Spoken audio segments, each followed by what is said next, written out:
Like they Yeah. may not actually be able to orgasm or reach ejaculations. Doesn't mean they don't want to take the pleasure of eating pussy. Like to rule them out completely, I don't think ejaculation is like the pinnacle.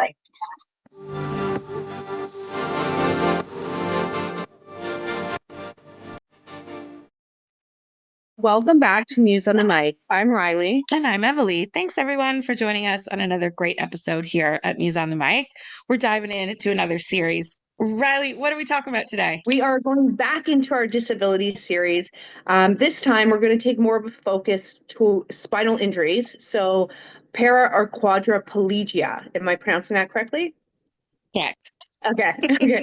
So, we're going to talk about that disability and how they can have very healthy sex lives, and often with the assistance of sex workers. I love this. And you're so cute, by the way.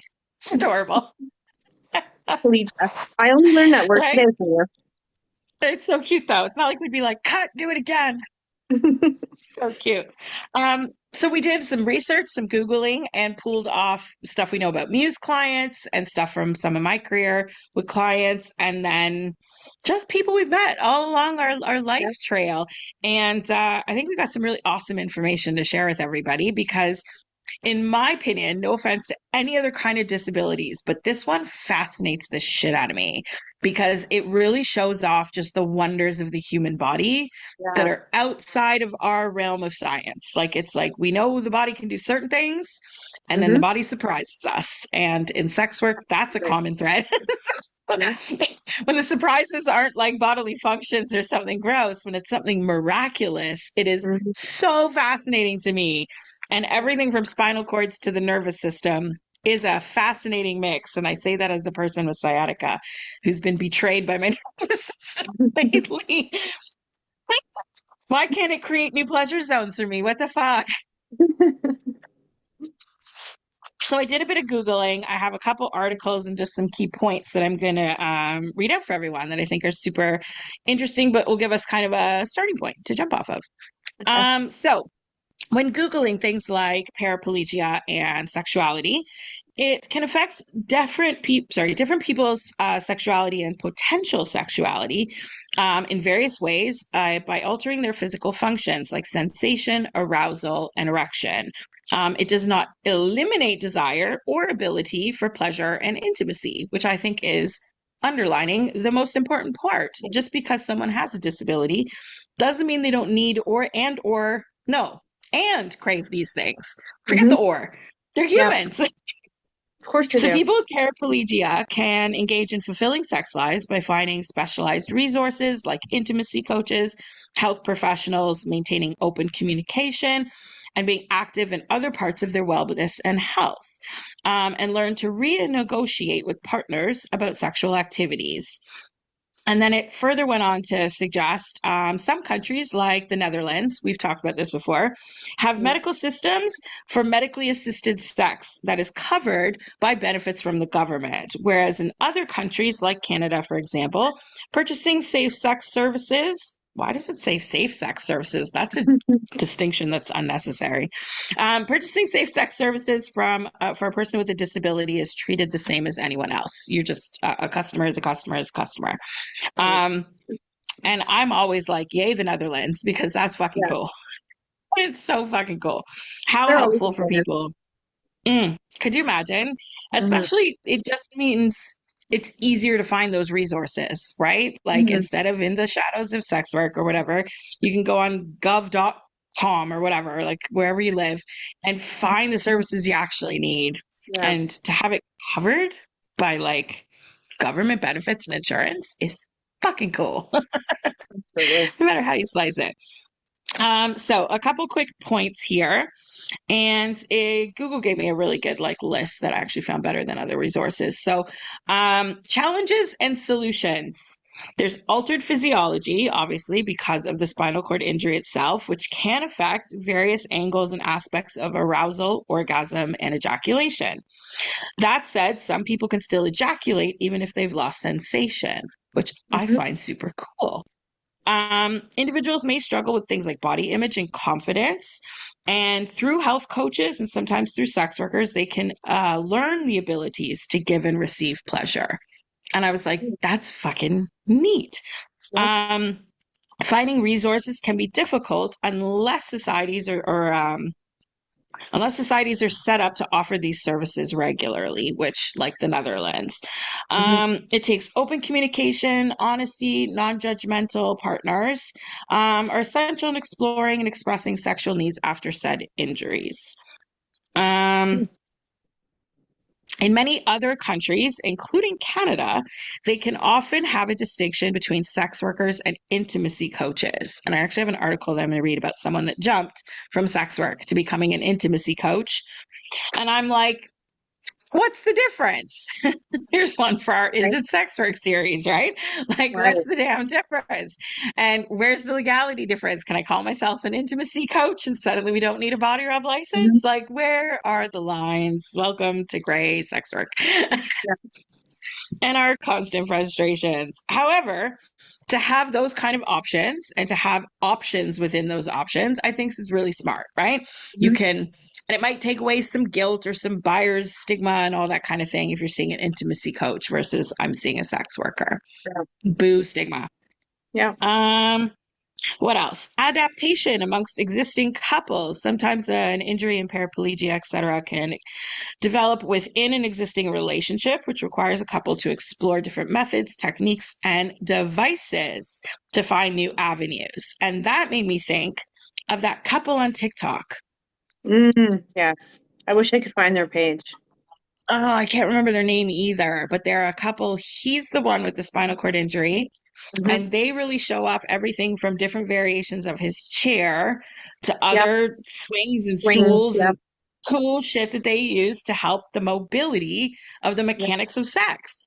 Yep. And fun, so much fun. I mean, sounds to me more fun than able-bodied sex swing fun because now you're like Yeah.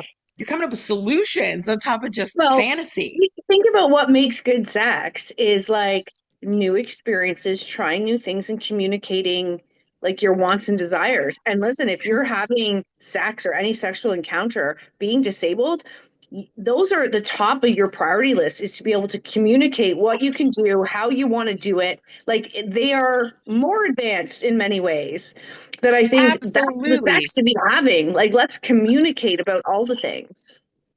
Listen, we say this about sex workers too. There's more communication with a sex worker about consent and boundaries and Mhm. fantasies and ideas than there is between most like average couples. Most people Right. don't talk about those things. So you're right. The injury would force you Hmm. into open communication in a way that you got to master pretty quick if you want any of these things resolved.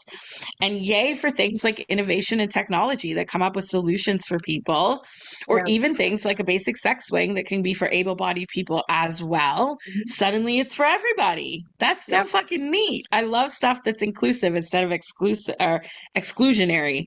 Um, I did a couple little quick Googles that are just side notes, but I found as interesting points. So I also looked up people that are paralyzed and Viagra because I was like, Mm. wait a Oh, minute, yeah. because I was reading a whole other article that explained that a lot of people can still get erections even if they don't have sensation. Some people can ejaculate even though they don't have erections. Like they're not all necessarily required for any of the above. You can still make Okay. babies. You can still all the things, right?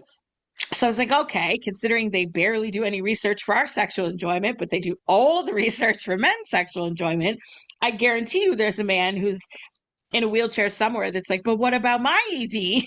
Right. And the doctors were like coming right up, and here they were. So the percentages I got were interesting, and this was a study done by Pfizer, who are the makers of brand name Viagra. So for men with a spinal cord injury, Viagra works 60% of the time.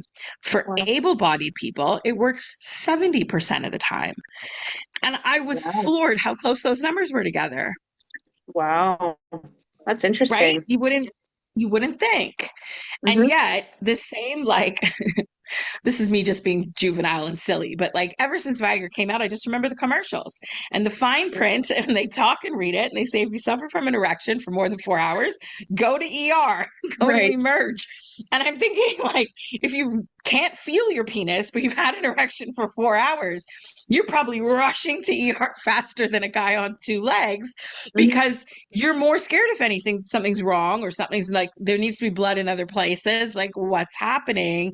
And to me, that's just a funny visual. I'm so childish.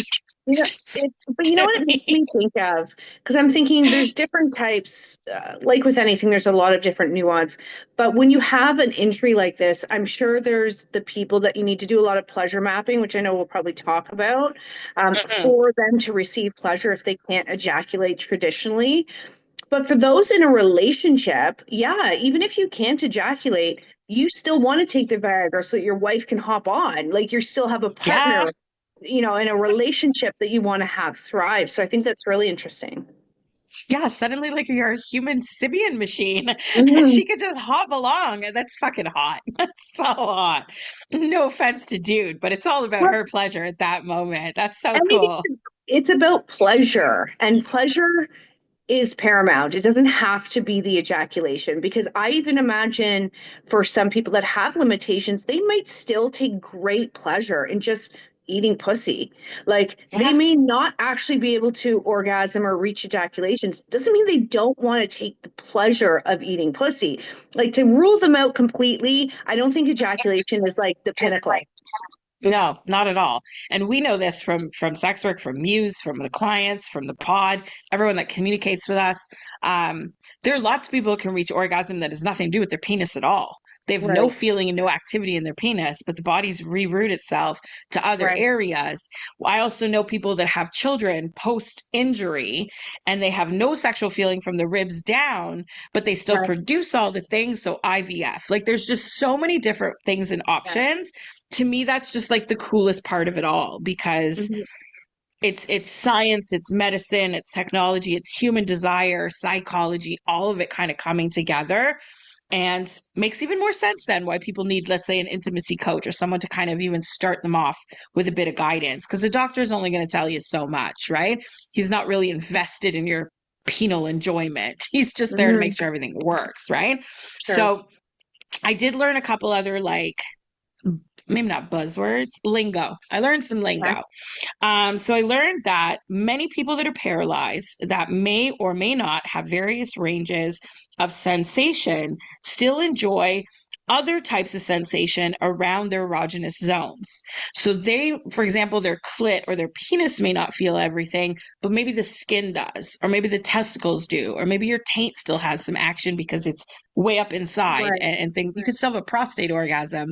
Your dick hasn't worked in years. Like the same right, goes for guys with ED, actually. It's very similar in that regard, too. So, and we know tons of guys that can't orgasm, say that at the massage parlor, and only come in to eat pussy because it's their right. favorite thing in the world. So, all around, that's so cool. But one of the things that seems to work the most and beyond the genitals or including the erogenous zones of genitals is assisted sexual techniques like penile vibratory stimulation, PVS for short. So Mhm. vibration can be really cool. And this kind of reminded me of an upcoming deep throat that I have. I'm trying to think of the timing of the episodes. This might be upcoming or just after. But I did one Okay. on cock cages, and vibration comes up in that specifically Oh, because if okay. you're locked and can't move and can't get engorged and can't get hard, vibration might be the only sensation. And when you're locked in a cage, the cage vibrates. So that can spread it across more areas than just, the head of the penis or something more Mhm. direct if it was unlocked and free. Very So cool. if you have, let's say, rerouted sensations or only sensation in maybe the head of your penis, but not the shaft, and so on, and all these variables, vibration can be intense enough that it connects your nerves all together to go, oh, no, no, wait, we know what this is. And Yeah. it can almost reconnect and recreate some of those pathways so that people that weren't experiencing sensation can suddenly feel it with Mm, intensity of vibration. And I thought, welcome very to the cool. club, gentlemen. We love vibration. Some money shot right there. But how cool that it can help Hmm. reconnect some of those pathways that maybe medications and doctors can't. Yeah. Sex is so cool. Sex is so fucking neat. I was like, that's Human so body is cool. empowering. Yeah. Imagine knowing your body just did that. Like I'd be like, look what it did. That's fucking cool. That is so cool. I'm like, I have the best body ever because it is making new shit that you able-bodied people don't even know about. That's Right. fucking wild to me. It's so cool. You want to go deeper? You want to go all the way? Let's go deep throat. Good night and welcome to another episode of Deep Throat with your favorite sexologist, Emily Muse. I am coming today packing for you guys. I am upping your I can make her squirt game to the next level. Now, squirting is one of those things that us ladies love. The individual discovery is quite the journey, and when we find a man that's able to make us squirt, we keep him top drawer. But to start off with some basics, or anyone new to this, I'm about to show you a quick video so that you can brush up on those skills, and then I'll take you balls deep.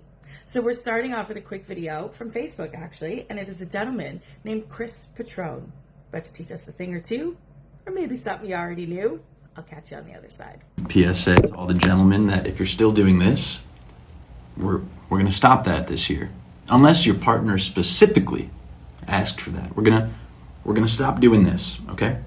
Instead, we're gonna go, okay, person's laying on their back, anterior wall. I want you to remember that phrase, anterior wall. In and up towards you. Okay, you can do tap, tap, tap. You can do these curls. You can just hold some pressure firm while you're maybe doing something else with your mouth. I don't know. Talk to your partner. You could also do some of this right here. Some of this, okay? That looked really weird in the way I positioned it. Up and down, okay? None of this. Thank you. What a cutie he was, especially when he jumped up. Gotta love the demos. But for those of you brand new to it, that was a perfect rundown, right? It really explains the anatomy, where, and the move. The motion of the ocean, and it is often a two-finger manual approach. And so we are about to go way deeper than that. We are about to mix it up with some different internal techniques that are going to take a basic squirt to explosive new levels. So I'm going to start you off with a new internal technique called the pelvic pulse amplifier technique. And this is an internal combination of timing pelvic floor contractions and muscle stimulation with the pressure of the G-spot play, but with a twist. While most people only stimulate the G-spot with a steady pressure or perhaps repetitive strokes, what many people don't realize is the paraurethral glands can respond explosively when timed with pelvic floor contractions. So let me teach you how to do it. We're going to start off exactly the same way as the basics. 2 fingers inserted in, lock those fingers onto the G-spot. Once you find it, you will know. The texture feels very different compared to all the other tissues. And remember what Chris said, anterior wall. So the front of the body, the part with the belly button. Here's the unique twist. You want to time those pulses with the... you like that? You want more? Subscribe to the Patreon and I'll take you deep throat. So on further search, I also wanted to absolutely figure out if the same applies to quadriplegics, and it does. Many of them still experience orgasms. Sometimes it's the most intense sensation that they have left. So they may not feel other things. They may not even feel the foreplay or the stimulation of, but when the orgasm hits, they're feeling it suddenly. And that, to me, I'm trying to think if it was like a loved one, my partner, to see the most signs of life or the most sensation and feel like all of that just suddenly being like the thing that would, I'd probably end up in tears of joy because I'd be elated that my hubby now is feeling me.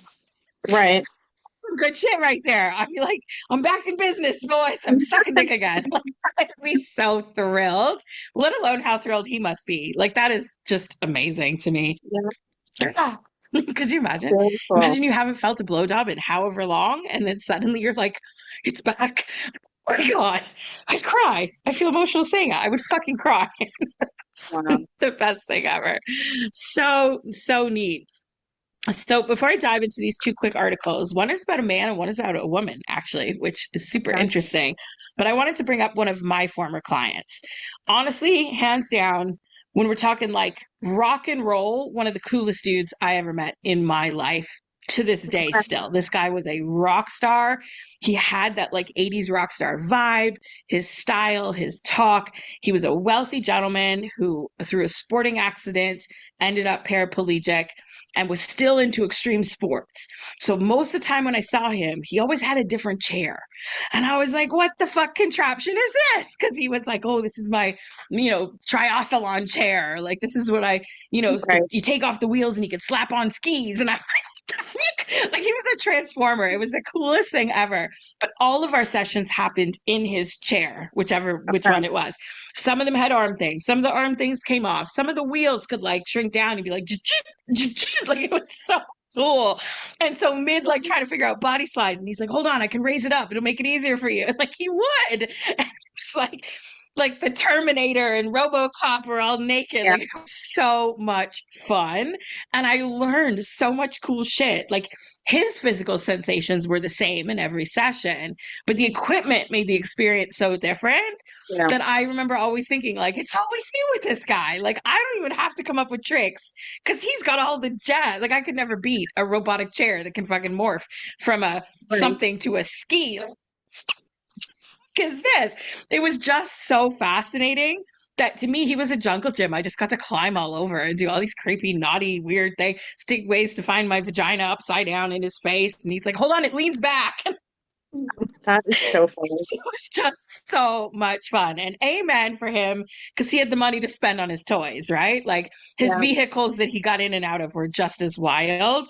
But yeah, I'll never forget him as long as I live, because he was just like, literally the sounds out of these things was literally like robot sounds. It's like a movie. Cool. So cool. I don't know if it would have made a hot porno, but it would have absolutely made a wicked action movie because we had action. It's fun. It was. To this day, I've never seen half these chairs that he had. I was like, is this like a thing? Like, I could get if you're like an athlete or something, but then it wouldn't only be one thing.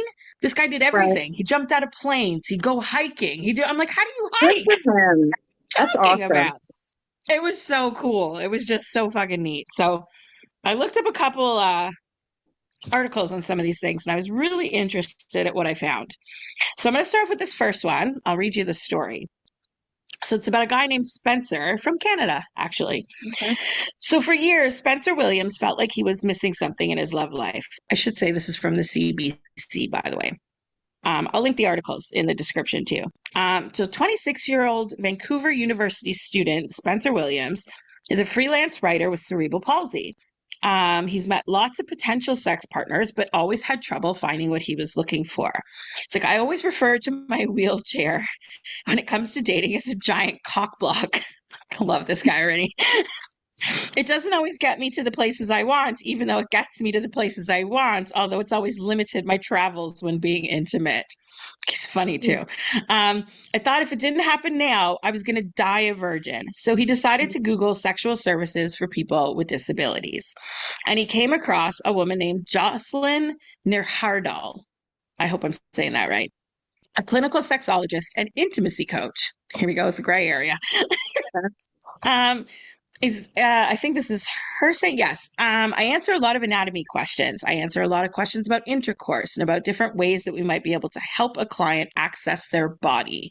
To me, that line is like, that's exactly what it is. And it immediately takes me back to sessions like that client where I'm like, you're helping people get back in their body. Oh, sex work is so beautiful. That shit just like moved me. She goes, I believe sex can be very healing for people. And so this was an easy transition for me to make helping people with physical disabilities feel more whole. She works at a place called Sensual Solutions, and she had ended up starting as a traditional sex worker, working in sex work, and decided to move to becoming an intimacy coach in Vancouver with Sensual Solutions. And I'm like, again, do they not need a body rub license? Where's the legal questions? I know I always jump to that shit, but like my brain goes and just like warps on that one for a minute because I'm like, I don't know. So Sensual Solutions is geared towards people with disabilities who want or need assistance when it comes to sex or sexuality. It can involve relationship coaching, sex education, or more intimate services. They call the service medically assisted sex, and it costs $225 for a 1 hour session. Wow. I could go Interesting on. pricing. The article is very, very long, but I found that piece super interesting. Again, Mhm. legally and bylaw worthy of a million questions.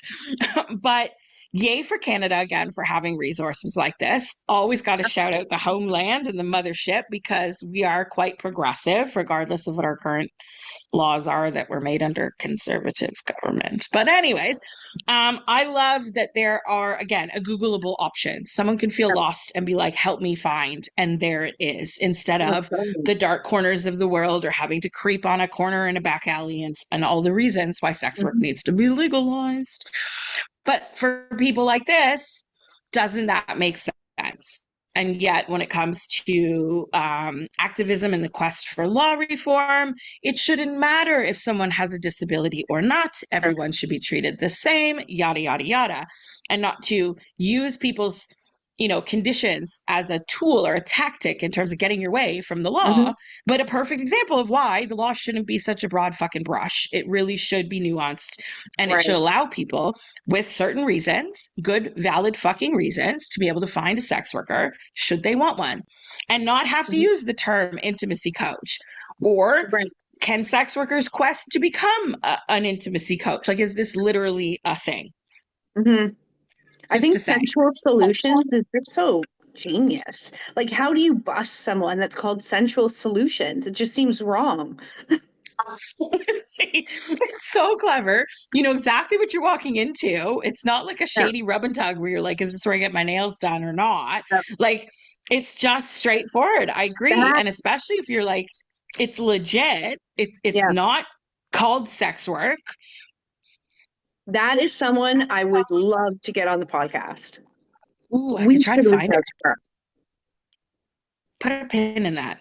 Let's do that because let's try and track her down, or at least contact Central Solutions to see if someone will come chat Mhm. with us because that's fucking interesting, Yeah. especially because we're already familiar with Canadian law. Yeah, I have a lot of questions for that.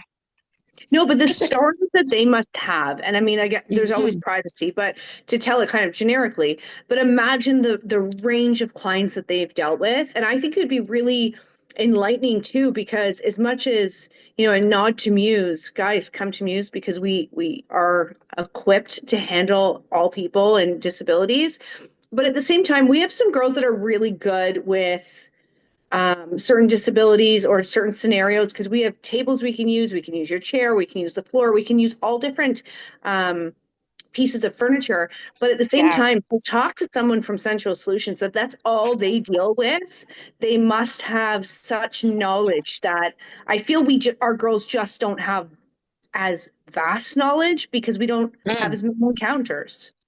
It's true. They might have some really awesome resources too Mhm. that could even help us.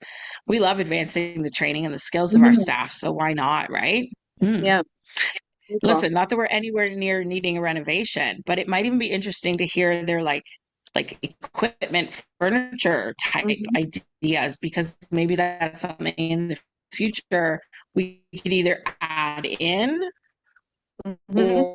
or if we ever venture and put them together with Melanie from How to Build a Sex Room. Boom. Yeah. There we go. Ideal interior design. HDTV, Yeah. get at us right there. Okay, let me jump into this last article, which is also from the BBC. And this one was so fascinating to me. So, this is about a woman named Melanie. So, it starts off Melanie was in social isolation in her Australian home due to COVID. And she made a promise to herself once she was allowed out again. Didn't we all do that? I swear I'm going to. I'll go to the gym. Right? Like, man, I had a lot of goals, and the gym was going to be definitely one of them, and that never happened. Um, she was going to, as soon as she was allowed out again, she was going to hire a sex worker, lose her virginity, and put a halt to those anxieties that she developed around love and intimacy as a disabled person. And Chase was the man she booked. I love that he's got like a Ooh. soap opera Chad name. I'm like, Chase is hot. It was Melanie's support worker who first suggested it. They were battling isolation, even though they were together, and Tracy gave Melanie a massage. No one had touched Melanie before in a non medical way. And at 43 years old, she realized, I want more. Oh, Amen for that's massage. Go, heartbreaking. Melanie. Tracy, not her real name, revealed to Melanie that she had once been a sex worker and thought that professional personal services could be an option for her to explore. It just opened my eyes to the fact that maybe this could really be an experience, Melanie told the BBC. She found an escort agency online where a profile for a man called Chase caught her eye. Excited, she arranged a booking and traveled to his Ooh, apartment for the first session, which is super cool. When I got out of my power chair and my support worker left, it was just the two of us, and I had no idea what fun I was ooh, in for. But it goes on to a bit of her history and stuff, and then how magically they clicked. She saw Chase a lot. good for She her. she became a regular, and I love that it's a woman using a sex worker as well. Mhm. Um, like, yeah, apparently Chase became a valued resource even as she decided to develop into her own personal intimate life. Awesome. Anytime I could message him to ask for advice or suggestions. He helped me come up with a preset list of questions to ask ordinary men when dating and dating online. Have you Mm, ever used a hoist before? Do you know one in a wheelchair? Is your apartment wheelchair accessible? How often might the lift break down? And in which case, how easy is it for me to get out? Important questions. She goes, and afterwards, I would check in with Chase every 3 to 6 months. Chase always replied. For Melanie, Chase's answers were good enough that it helped her build sorry, I lost my spot here. Helped her build the confidence to venture truly into online dating and meeting people from there forward. And she has since had a flourishing sex life. I So, love that story. is that Women cool or are what? so thorough, though. Like, I don't know if a man would come up with those questions. Like, if my hoist breaks, like, or no, if the hoist breaks, how often? Like, I love it. To me, that means they must have had a situation in Chase's apartment that he knew to ask that. Right. Or maybe support worker Tracy jumped in with some advice or Yeah. something. But I love that he continued to kind of be like a help and a resource, Hmm. and that it gave her the confidence to Yeah. then be like, I can date, I can be quote unquote normal like everybody Hmm. else and venture into the traditional kind of side of things. But I also love professional, and I wouldn't advise that for everybody. That's not something. So I lost my virginity when I was 15. I wasn't going to a trusted professional. But at the Right. same time, in a delicate situation like that, especially by the time you're that big old age, you're nervous. Your self confidence is probably way down. Yeah. Plus, all your physical limitations. You're probably terrified of stigma and judgment, just same as many of us are. But to go to someone that knows how, can handle you with delicate hands or dominant hands or whatever it is you need, and make Yeah. her not just have that one off magical experience, Hmm. enough to be like, I want to learn about my sexuality. I'm seeing him all the time. Hmm. And then to be like, Chase, you gassed me up. I'm ready for outside world dick. Yeah. I love To go with it, and then be like, Chase, I got a question. And he's like the go-to like gigolo to be like, I'm all on it. I'll help you with those answers. Sex work for the win. it. Hands Yep. down, I like straight it. up. Argue in a court of law that that ain't something that's as human as could be. Yep. It's fantastic. I love It's that. I fantastic. love that she vocalized that she wanted to have these experiences and that her support worker helped her because I think oftentimes, especially if you have a disability, you might need support of someone. Not everyone, Yeah, like the client you talked about with the different chairs, he probably drove a vehicle. Not everyone has that ease. So to be able to right. communicate that to someone that can help, and at least she can communicate, because I'd imagine sometimes there's a lack of verbal communication, right? Maybe they communicate in Depending, other right? ways, but she took control of the situation with help and the experience that came from it. It's so beautiful. And I think if it was a man or so, maybe not, but I think it's often looked at differently. Whereas with a woman, we're like, yay, good for her. And we should feel that way about everyone, guys, is the point. We do, but we want the rest of the world to as well. 1,000%. Another hot take from Riley. That's a good one because it's true. Again, I want to like stick my nose at the law for that because like, are you kidding me? Mhm. You tell me this Yeah, woman's a criminal or something? Like, fuck off. Chase is a criminal now. Like, come on, get out of town. Just get out of your yeah, dusty old politician chair. Live a little. It makes no sense, right? I love empowering stories like that. We love a good sex work story. It reminds me of that one episode of Extras that we did. Guys, hop over to Patreon. I think it was in season 3. Check it out on there. Where we did a whole comedy bit about a guy, Jim Jeffries, that took his buddy's brother who has cerebral palsy, who's quadriplegic, to a brothel in Mhm. Australia where it's legal. And he got to have his first woohoo, and they were his mobility aides and his support Yeah, workers, and they had to get him all set up in the room. They had to get him undressed. They had to redress him. They were quite intimately involved in the yeah. scenario, which I think is Mhm. hilarious because a personal support worker, that's their job. Your brother's Right. buddy, it's not necessarily the guy you think to be pulling up your pants and wiping up your jizz after the hooker did you. Yeah, There we were. Here we are. It was one of the funniest stories we've listened to in a long fucking time. Check that yeah. episode out. It's hilarious. But yet another example. Again, tell me that's illegal. Tell me that's criminal. Tell me that's a problem. It doesn't help Mhm. humanity. Like, it made that guy's day. That guy made that guy's life. Like, it was the Yeah. best day he ever had, especially with him with such a, Mhm. the man had a very severe case of cerebral palsy, and he was not expected to live that long, if I remember correctly. So, like, this was a real, like, we're going for the gusto moment. And who better than a Mhm. professional? Because, my God, if that had Yeah. been some regular chick and she had said something stupid or done something judgmental or God knows what, he was Mhm. in glorious hands and had the best day of his whole fucking life. Like, that's just, again, kudos to all the sex workers out there. Y'all do good work Yeah. every single day. Okay. So cool. I hope everybody learned something from this episode. We certainly did, doing the research and presenting Yeah. this to you guys. And like Riley said earlier, like, welcome at Muse. We are wheelchair accessible, we are disability friendly, and we encourage you, if you're not in Toronto, to find somewhere that is, because the resources Mhm. are out there. We just crossed like 4 different countries and talked about the stories. So go Yeah. out there and find what you need. Careful what you Google. You don't want to end up in porn land. You want to find the Mhm. resources. But go to a sex worker near you if needed, even if it's just to ask, where should I go? Or do you have a Mhm. referral for a place? Because I guarantee you, our networks are wide and vast. We will be Yeah. able to find somebody for you. I love it. For This is sure. a good one. All the good feels. I love these series. Well, thanks for all your reading, Emily. Absolutely. I just talked everyone's ear off. I need a nap and a bit of lunch. I love it. Well, thanks, guys, for joining us on this awesome episode. I hope y'all enjoyed it as much, and we will definitely be back with another disabilities episode, probably later in season 4. See you We'll see you guys. next time, guys. Bye.